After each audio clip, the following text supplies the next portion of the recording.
Hello everyone. सर्वप्रथम आजच्या सत्रामध्ये मी तुमच्या सर्वांचं सर्व विद्यार्थ्यांचं स्वागत करतो. आज 5वं सेशन सुरू झालं, म्हणजे Diwarabai Sawant polytechnic online spoken English कोर्सच्या 5व्या सत्रामध्ये. म्हणजे आतापर्यंत आपण जे काही शिकलो त्याच्यामध्ये प्रामुख्याने इंट्रोडक्शन कसं करायचं, कुठल्याही कॉन्व्हर्सेशनमध्ये स्टार्टअप काय असतात, एक्झॅक्टली ग्रीट कसं करायचं वगैरे, एक सॅम्पल म्हणून आपण छोट्या छोट्या गोष्टी पहिल्या 2 सेशनमध्ये, आणि त्याच्यानंतर गेली 2 दिवस आपण एक इंग्लिश ग्रामरचा पार्ट म्हणून पार्ट ऑफ स्पीच बघितलं. तर आज अतिशय क्रुशियल आणि महत्वाचा फॅक्टर ज्याला आपण टेन्सेस असं म्हणतो, आणि आजपासून आपण टेन्सेस शिकणार आहोत, परंतु जरा पद्धत थोडी वेगळी मी वापरणार आहे. कारण का आतापर्यंत जे काही महाराष्ट्रातील मुलं आहेत, म्हणजे सर्वच मीडियमचे, इंग्लिश, मराठी आणि what ever it may be, तर त्यांना शिकवत असताना फक्त थेरॉटिकल टेन्सेस शिकवले जातात. म्हणून आजपर्यंत कधीही सगळे टेन्सेस माहीत असून सुद्धा ज्यावेळेस टेन्सेस वापरून कम्युनिकेशन करण्याची वेळ येते त्यावेळेस विद्यार्थ्यांना फक्त रूल्स माहीत असतात, त्याचा यूज कसा करायचा त्या रूल्सचा अजिबात माहीत नसतात. एक इथं गोष्ट मी तुम्हाला प्रामुख्याने सांगू इच्छितो की there are some rules of usage of grammar, and if you don't know those rules, then whatever rules you have learned from your textbook, these all rules are useless. You just have to throw them in the dustbin. It doesn't have any meaning in your life, right? So what happens, you have learned so many rules of grammar, but you are incapable. You, not only you, but there are 80% people in India. These all people have thorough knowledge of all the tenses and all that. They can tell us everything about subject, verb, object and all that. So this is not required. If you go to the America and if you meet a 5-year-old kid and if you ask him what is the subject and what is the verb and what is the object, he won't be able to tell you the rules, but he will definitely speak English without making mistakes. So it simply defines that language learning process, grammar, theory of the grammar doesn't have any role in the process of learning English language. That is the first thing you have to keep in mind. Second, important factors.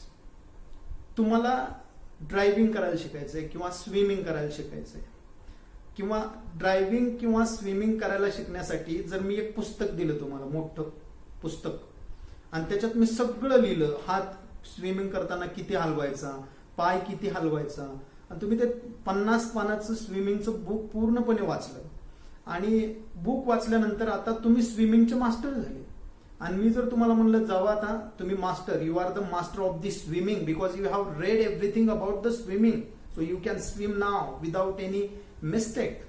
त्याच्यावर जर theory paper exam घेतली तर तुम्ही out of mark घेणार, म्हणजे 100 पैकी 100 mark.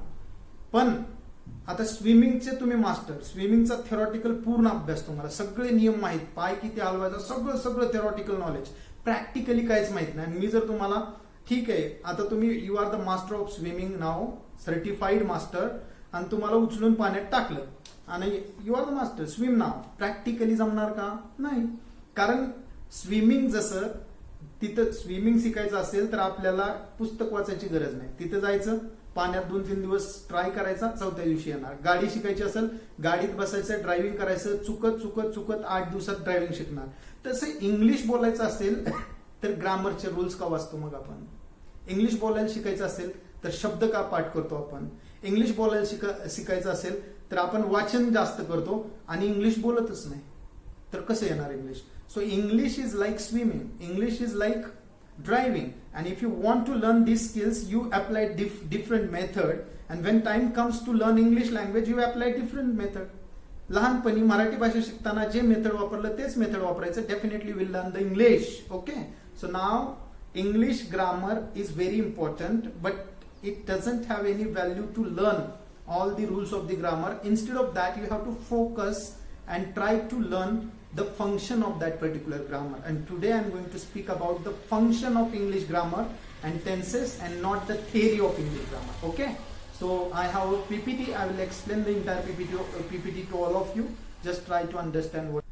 तर नमस्कार मित्रांनो, आपण सुरू करूया टेन्सेस इन कॉन्टेक्स्ट. म्हणजे प्रत्येक टेन्स कुठल्या सिच्युएशनमध्ये वापरला जातो हे आपल्याला सविस्तरपणे या PPT मधून समजून घ्यायचं आहे. तुम्ही फक्त PPT व्यवस्थित बघत राहा I will explain you everything else about the tenses. Tenses are used to indicate the time of an action. टेन्सेसचा वापर ॲक्शन कुठल्या वेळेस घडले हे इंडिकेट करण्यासाठी होतो. Verbs come in 3 tenses, past, present and future. 3 प्रकारचे टेन्स असतात. सगळ्याला माहिती आहे, बेसिक नॉलेज ह्याच्यात वेळ घालवत नाही. जे महत्त्वाचं आहे तिथं मी मात्र व्यवस्थितपणे एक्सप्लेन कराल गोष्टी. 3 आणि 4 sub types, total 12 tenses. Everything everyone is aware about this fact, so I will not spend time on these things. Being the non-native speakers of English language, we have to study the tenses in details.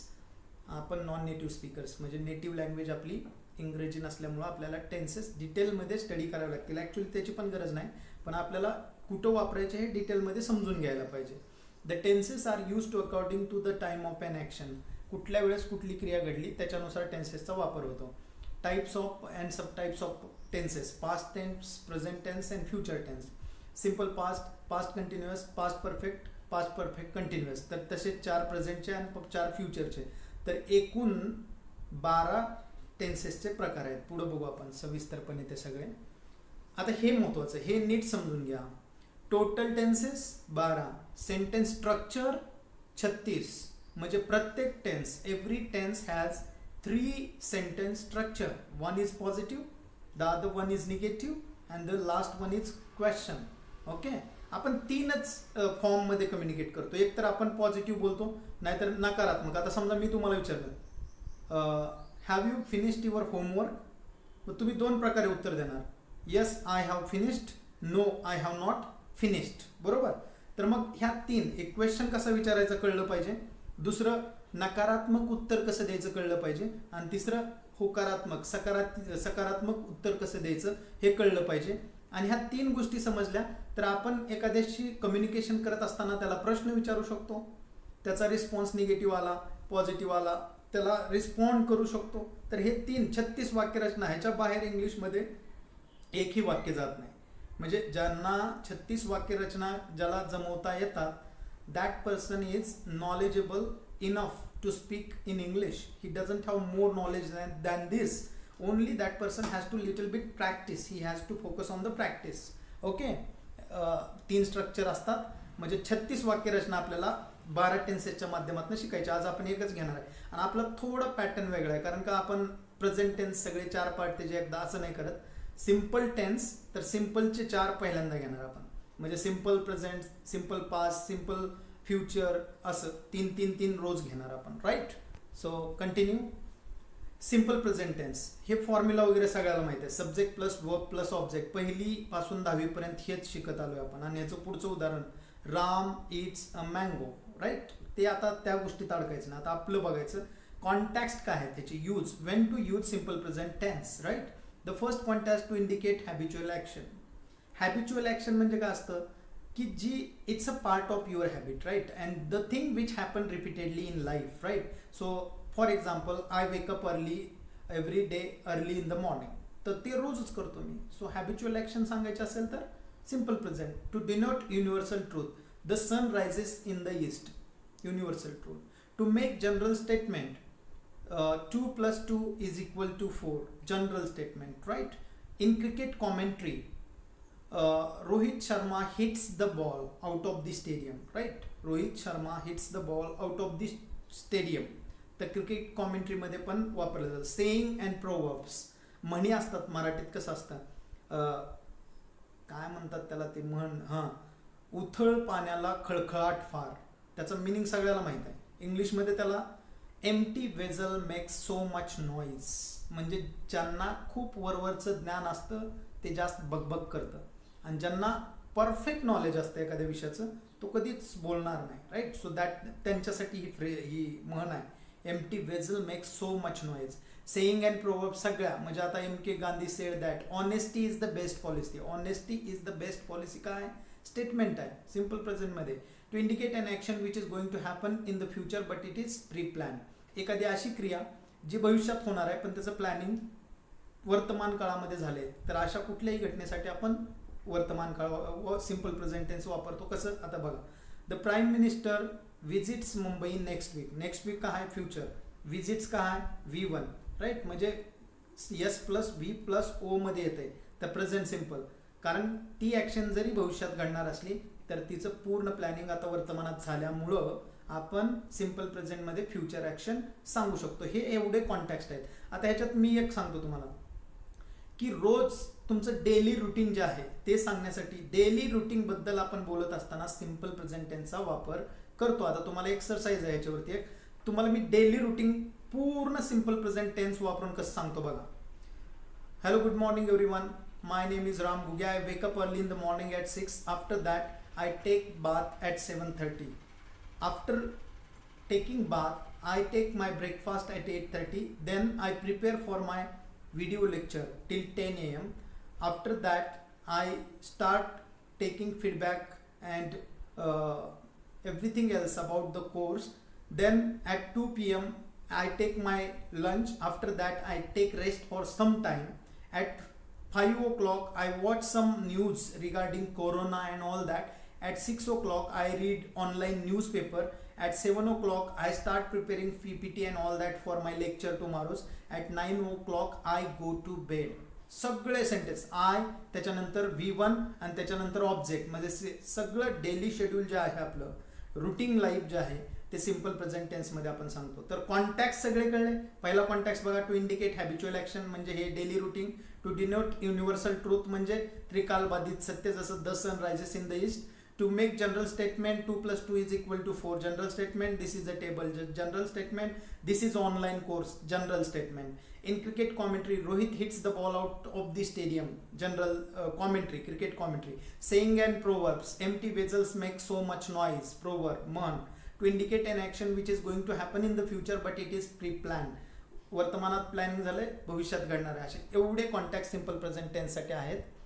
आता हे वाक्य बघा, I wake up early in the morning, positive. त्याचं negative करताना do आणि do ह्या सहाय्यकारी क्रियापदाचा वापर करतो आणि त्याच्या पुढे नॉट प्लेस करतो. आणि जर सब्जेक्ट आय, वी, यू, दे असेल तर, एखाद्या मुलाचं नाव, मुलीचं नाव किंवा ही, शी, इट सब्जेक्ट असेल तर डज येतं. ते आपण बघून घेऊ. I wake up early in the morning, positive. I don't wake up early in the morning, negative. Do I wake up in the early in the morning, question. लक्षात आलं? 3 प्रकार. दुसरं, Virat Kohli hits the ball out of the stadium, positive. Virat Kohli मुलाचं नाव आहे म्हणून do आलं का नाही. Does not hit the ball out of the stadium, कळलं, निगेटिव्ह.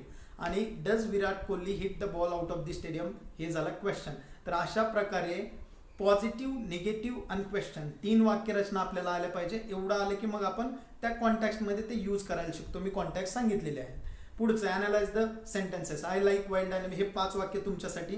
याचा स्क्रीनशॉट घ्या उद्या बघत असताना व्हिडिओ, आणि त्याचं पॉझिटिव्ह, निगेटिव्ह आणि क्वेश्चनमध्ये कन्वर्ट करायचं. आता दुसरा, पास्ट टेन्स. पास्ट टेन्सचा फॉर्म्युला काय, सब्जेक्ट प्लस V2. आता इथं V2 म्हणजे काय, क्रियापदाचं दुसरं रूप आणि ऑब्जेक्ट. युसेज और कॉन्टॅक्ट कुठं वापरला जातो, अन ॲक्शन ऑकर्ड जस्ट वाईल एगो, थोड्या वेळापूर्वी, किंवा ॲक्शन जी भूतकाळात घडली आहे तिचा आता वर्तमानाशी संबंध नाही, अशी कोणतीही क्रिया सांगायची असेल तर आपण पास्ट सिम्पल टेन्सचा वापर करतो. त्याचा वर्तमानाशी संबंध नसतो. आणि हे कसं ओळखायचं, त्याच्यात ॲडव्हर्बियल, पास्ट ॲडव्हर्बियल ज्याला आपण yesterday, last week ago, 1 hour ago, in 2015, 1 month ago, हे असले पास्ट टाइम इंडिकेट करणारे शेवटी ॲडव्हर्बियल असले की समजायचं ते वाक्य पास्ट सिम्पल टेन्सचं आहे. क्लिअर? आता उदाहरण बघायचं. He caught a bird in the bushes yesterday, आलं का? yesterday म्हणजे it indicates the action took place in the past. आता ह्याचं निगेटिव्ह करत असताना मगाशी आपण डू घेतलं होतं प्रेझेंटसाठी, तर पास्टसाठी आपण डिड आणि मग नॉट. He did not. आता कॉट आहे ना, ज्यावेळेस आपण डीड वापरतो, डीडच्या पुढे येणारा क्रियापद नेहमी फर्स्ट फॉर्म मध्ये असतो. नीट लक्षात ठेवायचं, कधीच सेकंड फॉर्म मध्ये नसतो. पास्ट टेन्स जरी असला तरी डीड आलं की त्याच्या पुढे येणारा क्रियापद हा पहिल्या फॉर्म मध्ये, बेस फॉर्म मध्ये येतो. इथं आपण पाहू शकता, ही डिड नॉट कॉट होतं वरती, इथं काय येईल, catch a bird in the bushes yesterday, negative झालं. म्हणजे he caught a bird in the bushes yesterday, he did not catch a bird in the bushes yesterday, आणि question, did he catch a bird in the bushes yesterday. तर अशा प्रकारे याचं positive, negative आणि question 3 प्रकारे होतं. आता ह्याच्यामध्ये ह्याचा अर्थ एवढाच की होता, ह्या अर्थाने मी नाश्ता केला होता. आय टूक ब्रेकफास्ट, मी क्रिकेट खेळलो होतो. I played cricket. होतो, होता, होती असं ज्या ज्या वेळेस म्हणायचं असतं ते सगळं पास्ट टेन्स असतं. ओके, एवढं लक्षात ठेवा. तर हे वाक्य आहेत. याच्यानंतर पुढं हे वाक्य 5 तुम्हाला याचं निगेटिव्ह करायचं आणि क्वेश्चन मध्ये कन्वर्ट करायचंय. व्हिडिओ चालू असताना उद्या स्क्रीनशॉट टाकून घ्या, स्क्रीनशॉट मारून घ्या. He ask me a question, negative कसं होईल बघा, क्वेश्चन कसं होईल बघा, एक करून दाखवतो. He ask me a question. Okay, आता he did not ask me, ask ED काढून टाकायचा, डीडच्या पुढे आस्क सिंपल फॉर्म मध्ये आलं पाहिजे. ही did not ask me a question आणि हे झालं निगेटिव्ह. आता क्वेश्चन कसं करायचा, did he ask me a question. तर पुढचे राहिलेले 4 तुम्ही करायचे आहेत. ओके, तर अशा पद्धतीने सिंपल पास्ट झालं, सिंपल प्रेझेंट झालं. आता सिंपल फ्युचर बघू, म्हणजे आजचं लेक्चर आपलं याच्यावरती आधारित आहे. Simple future, simple future tense formula काय आहे, सब्जेक्ट प्लस विल और शाल प्लस V1 सब क्रियापदाचं पहिलं रूप प्लस ऑब्जेक्ट. हे सगळ्याला माहिती आहे, याच्यावरती मी बोलणार नाही, हे सगळं पार्ट पण असतं. आता फक्त युसेज काय, याचं context, when to use simple future tense ते समजून घ्यायचं. It is use to indicate an action which is going to place in the near future. भविष्यात म्हणजे जी अजून घडलीच नाही अशी कोणतीही गोष्ट सांगायची असेल तर आपण सिंपल फ्युचर टेन्सचा वापर करतो. We use simple future tense to talk about the thing which is yet to come, which is yet to happen, right? And to describe that particular action we use simple future tense. You can see in this example, he will come tomorrow. Tomorrow is yet to come because today is today. Tomorrow will be after some time, right? And that's why it goes in the category of future tense, right? So he will come tomorrow. This is the positive statement, right? Negative करत असताना दोन पद्धतीने, he will not हे full form मध्ये झालं. But when American and British people speak English, they don't say he will not come tomorrow. Instead of that they use the short form of the will not, won't. He won't come tomorrow, he won't come tomorrow. So this is the negative. काय केलं आपण, will च्या पुढे फक्त not place केलं, झालं negative. तिसरं, will he come tomorrow, question, will he come tomorrow. काय केलं इथं, सब्जेक्टच्या जागी हेल्पिंग वर्ब will घेतला आणि ही ॲज इट इज घेतलं. शाल सुद्धा विलच्या जागी वापरलं जातं. पण आता थोडं मॉडर्न इंग्लिश जे आहे आत्ता जे वापरामध्ये सगळीकडं, यंग आत्ताची जनरेशन, ते जास्त करून they are obsessed with using will instead of shall. So nobody use shall in this days, and if you use shall then people will look like you know, they will be wondering, okay, how come shall somebody is using in this modern world. That kind of feeling will be there. Therefore I advise you, try to stick with will as possible. You know, will is most commonly used in every sentence of future tense in current situations, right? As much as possible use will in your sentences. Analyze the sentences. I shall keep the file in the locker. आता हे शाल मी वापरले पण will तिथं येऊ शकतं. I will keep the file in the locker. ह्याचा अर्थ मी फाईल लॉकर मध्ये ठेवेल.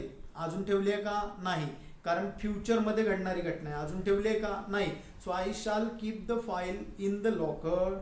निगेटिव्ह, आय शाल not keep the file in the locker. Simple, काय केलं, शालच्या पुढे नॉट प्लेस केलं, झालं निगेटिव्ह. आणि क्वेश्चनला shall I keep the file in the locker. शालला सुरुवातीला घेतलं, सब्जेक्ट आयला पुढे टाकलं आणि अशा पद्धतीनं आपण काय केलं, त्याचं क्वेश्चन तयार केला. तर अशा पद्धतीनं तुम्हाला हे राहिलेले 5 स्क्रीनशॉट घ्या आणि याचं right, negative and positive of above sentences. तर हे सिंपल म्हणजे सिंपल प्रेझेंट, सिंपल पास्ट आणि सिंपल फ्युचर, 3 टेन्स आणि तिन्ही टेन्सचे 3 स्ट्रक्चर्स. पॉझिटिव्ह म्हणजे टोटल 9 स्ट्रक्चर आणि 3 टेन्स मी तुम्हाला आज सांगितलेत. याच्यावरती उद्या तुम्हाला मी PDF फॉर्मॅट, उद्या म्हणजे आजच्या सेशनमध्ये PDF फॉर्मॅटमध्ये एक्सरसाइज दिलेले असतील.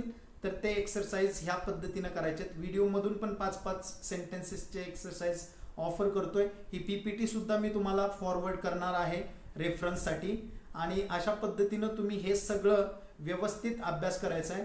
एक्स्ट्रा अजून लेक्चर साठी रेफरन्स म्हणून राम घुगे माझं YouTube आहे, तिथं तुम्ही जाऊ शकता, तुम्हाला दिसेल तिथं. ओके, नेक्स्ट ह्या लिंक्स आहेत काही ज्या की तुम्हाला ग्रामर बद्दल अजून एक्स्ट्रा काय नॉलेज हवं असेल तर ह्या लिंक सिम्पली कॉपी करायच्या किंवा कॉपी करून तुम्ही गुगल सर्च इंजिनमध्ये टाकल्या की तुम्हाला ग्रामरचे वेगवेगळे वर्ब टेन्सेस, त्याच्यानंतर प्रेझेंट परफेक्ट टेन्स, सगळ्या टाईपच्या टेन्सेसवरती व्हिडिओ, ऑडिओ आणि नोट्स अवेलेबल आहेत ह्या लिंक्सवरती.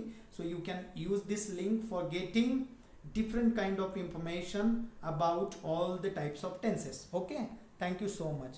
फक्त जाता जाता एक सिंपल गोष्ट, क्रियापदाचे 5 फॉर्म असतात ना, 5 फॉर्म, ते एक राहिलं ते 2 मिनिटात 1 मिनिटात क्लिअर करतो. एक बेस फॉर्म म्हणजे आता समजा आपण एक शब्द घेऊन बघू, स्पीक हा बेस फॉर्म आहे, SPEAK, स्पीक म्हणजे बोलणे. ह्याचा पास्ट टेन्स मध्ये यूज करायचा. V2 काय, स्पोक, SPOKE झाला दुसरा फॉर्म. ह्याचा थर्ड फॉर्म प्रेझेंट परफेक्ट आणि पास्ट परफेक्ट मध्ये यूज करायचा, त्याला आपण पास्ट पार्टिसिपल म्हणतो. तर थर्ड फॉर्म V3 का आहे, स्पोकन.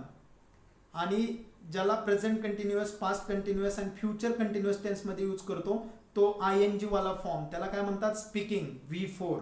आणि शेवटी वाक्याचा सब्जेक्ट प्रेझेंट टेन्स मध्ये जर ही, शी, इट किंवा एखादा मुलगा किंवा मुलगी असेल तर आपण येणाऱ्या क्रियापदाला यस किंवा येस लागतो, तो 5वा फॉर्म. जसं की ही राईट्स, यस लावावं लागेल राईटला, अ लेटर. पण I write a letter, I असेल तर यसची गरज नाही. ही, शी, इट असेल तर राईट्स, आणि राम असेल तर राईट्स, असं मुलीचं नाव असेल तरी पण राईट्स. तर अशा पद्धतीने 5 वर्ब फॉर्म आहेत, ते टेन्सेससाठी खूप महत्त्वाचे आहेत, ते लक्षात ठेवा आणि ते अकॉर्डिंग टू सिच्युएशन तुम्हाला चेंज करता आलं पाहिजे. आता मी सांगितलंय. धन्यवाद. याच्यानंतर उद्या भेटू आपण परत पुढच्या सेशनमध्ये. Right, thank you.